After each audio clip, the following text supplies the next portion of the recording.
In this video, we're going to look at how to draw the nose in kind of a quick hand or a shorthand rather, and really simplify the nose.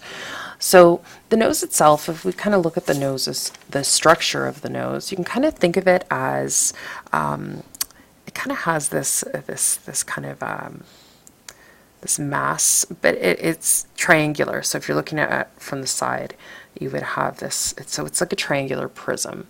And then it has the two little elements of our nostrils that are here.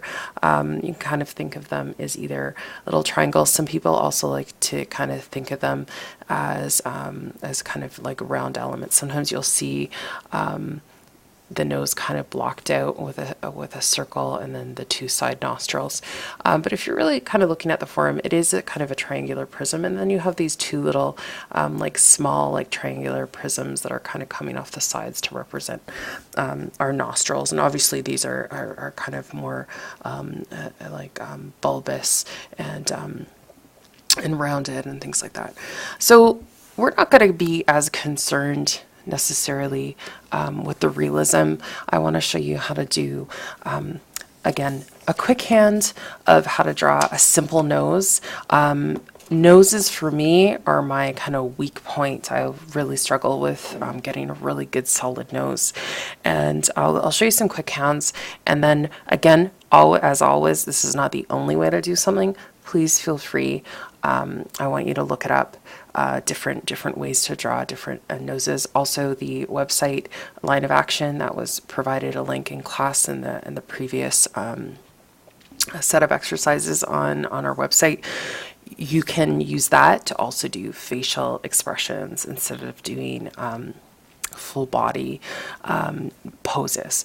So that's another great way to look and try to kind of analyze the different kind of nose structures on different types of people.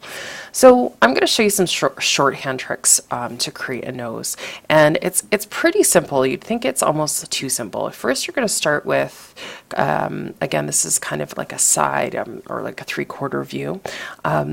We're going to start with an ellipse, and I'm kind of tilting it to the side. This is going to represent kind of the bulk of my nose towards the bottom of my nose, and I want to include just kind of the structure of my nose that's coming down, and we want to include the two nostrils on the side here.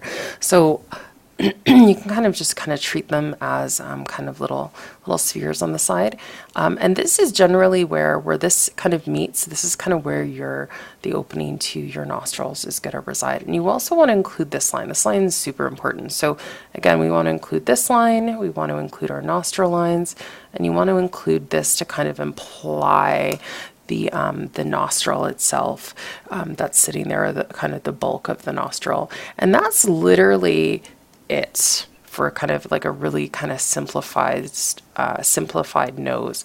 If it's directly from the side, again, you might kind of have just the nostril. You won't kind of be able to see the nostril on the back that's sitting there, and you can kind of play around with the kind of sharpness of the end of the nose itself. If the nose is a little bit kind of more round, someone has this cute little round nose, you would kind of, instead of drawing the ellipse, you can draw it as a circle and just kind of play around with that. And again, I'm bringing my nostril line in, and I'm bringing the entrance to my nostril, and that line to kind of imply that there's that bulk towards my nostril. So these are kind of 3/4 or side views. You can also do the same thing from the front. So if I'm doing the elliptical kind of view from the front, I'm kind of having the ellipse that's sitting there, and I'm going to have kind of some lines to kind of imply the length of my nose. And I'm going to put in some nostrils, and again, these lines are really important on the sides. Now, sometimes these noses can look a little bit too wide. Play around. Maybe some people have kind of more kind of delicate nose structure. I want you to kind of try to vary it. Also, as I said, if it's more rounded versus more kind of elliptical and kind of flat and squat. But again, these are a really simplified version. So this is especially to help out people that are really just kind of getting a start with drawing as well. And again, It's that simple. For those of you that have been drawing for a long time, I want you to look up some kind of different noses and challenge yourself to do different versions of the nose. And maybe it's like different structures depending on the underlying bone structure of noses. You can kind of get really very different structures of the nose. So please look up those as well.